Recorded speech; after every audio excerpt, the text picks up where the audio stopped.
truth of the matter is that most people don't realize that the majority of people suffer their first major heart attack on Monday morning between 8 a.m. and 9 a.m. People getting ready to go to jobs that they don't like, jobs that are making them sick. What is it that you could love doing 7 days a week that'll bring a smile to your face? Think about that. You've got to start saying yes to your life. You've got to start saying yes to your dreams, yes to your unfolding future, yes to your potential.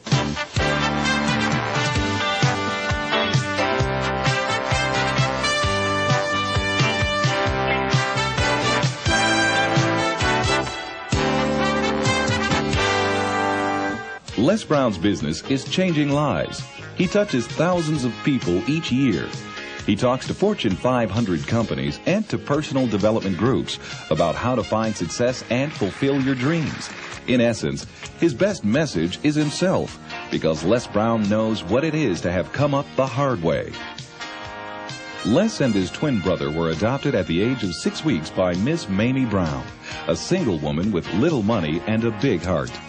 The boys grew up in the low-income area of Liberty City outside Miami, Florida. In the 5th grade, Les was mistakenly labeled EMR, educably mentally retarded, and he became a child nobody thought would amount to anything. After making it through high school, Les set out to prove them wrong.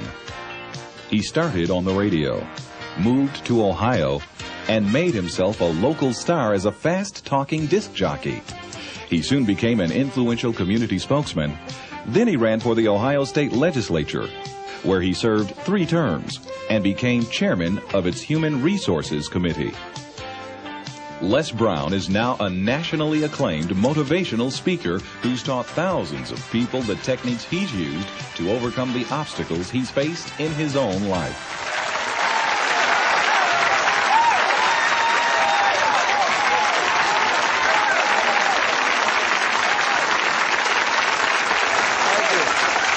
Thank you very much. Thank you. You guys look like you're ready. Repeat after me, please. This is my decade. This is my decade. You know, every year I used to say, this is my year. But ladies and gentlemen, one good year won't be enough for me. How many of you can use a good decade? Raise your hands, please. Fantastic. All right, now, here's what I want to do. I want to share with you how you can begin to make this your decade.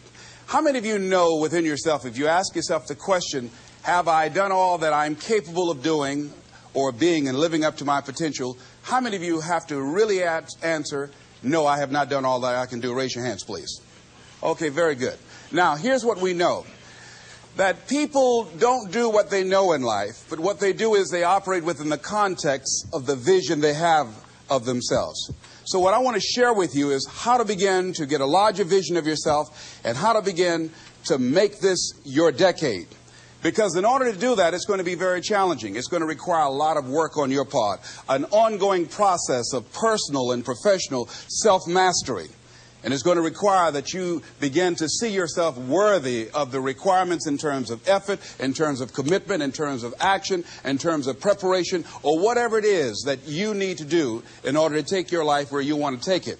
So one of the first things I ask you to do is I want you to look at your life right now and think about something that's important to you, something that gives your life a sense of value. Think about something that you'd like to have, or something you'd like to create for you or your family or for society. I want you to hold this thought in mind. Now, one of the first things I want you to do is don't worry about the inner conversation that you're going to have. Don't worry about how you're going to do it. That's going to come. You're going to develop a plan of action. You will find the way. You'll become the kind of person that can attract the people, the resources, and everything you need in order to make that become reality. But I want you to be mindful of your inner conversation. I remember once I was sitting in an audience, and Zig Ziglar, who I consider one of the greatest motivational speakers on the planet, he was giving a speech. And I was out in the audience, and I saw him going back and forth. And within myself, I said, I'd like to do that. I can do that. And I leaned over to the guy next to me. I said, how much do they pay him to do that? And he said, $5,000. I said, I know I can do that. And I admired him. And then On the way home, when I was driving from Tampa, Florida, back to Miami, Florida, my inner conversation kicked in. And it said, Les Brown, you can't do that. You don't have a college education. Les Brown, you can't do that. You don't have the money. You don't have the contacts. You've never worked for a major corporation. What makes you think that you can make more in 1 hour talking than you've made working for a whole month? Now, I want to ask you a question. How many of you have ever thought about something you wanted to do and you talked you out of it? Raise your hand, please. That inner conversation, ladies and gentlemen, is the reason that most people take their greatness, take their ideas to the graveyard with them. You know, the wealthiest place on the planet, a minister said recently, and it was so true, is not the gold mines in the various areas of the world or the diamond mines. The wealthiest place on the planet is the graveyard. Because in the graveyard we will find inventions that we never ever were exposed to. Ideas, dreams that never became reality, hopes and aspirations that were never acted upon. Because most people allow that inner conversation, for whatever reason, to keep them from ever pursuing their goals. So let us begin to look at what's required in order to make this our decade. Why is it that most people don't ever reach their goals or live up to their true potential? One is fear. And there are only two kinds of fears that we're born with. The fear of falling and the fear of a loud sound. All other fears we learn, like the fear of failure. The next is the fear of success. That's one of the major challenges I had to deal with. I was working on a major project, and after it began to grow and it was extremely successful, I panicked and I walked away from it and gave it to someone else because I didn't believe that I could handle it. The other thing that keeps most people from reaching their goals is that a lot of people become comfortable. They stop growing. They stop wanting anything. They become satisfied. They stop looking at ways in which they can improve themselves. They stop putting things in front of them. I was reading something by a great man, George Bernard Shaw, and he said something to the effect that to have succeeded is to have finished one's business on earth. Like the male spider who is killed by the female spider the moment he has succeeded in his courtship. And he goes on to say, I like a state of continual becoming with a goal in front and not behind.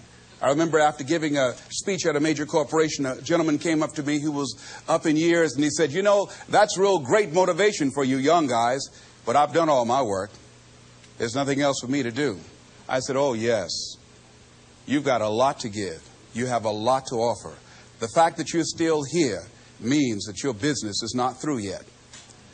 The other thing that keeps us from reaching our goal is not feeling worthy. That's where a lot of people get stuck.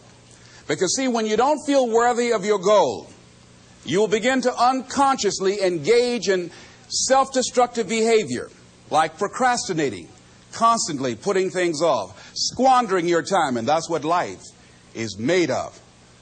Something else that keeps us from reaching our goal, and that is many times because we spend so much time complaining and blaming everybody or everything.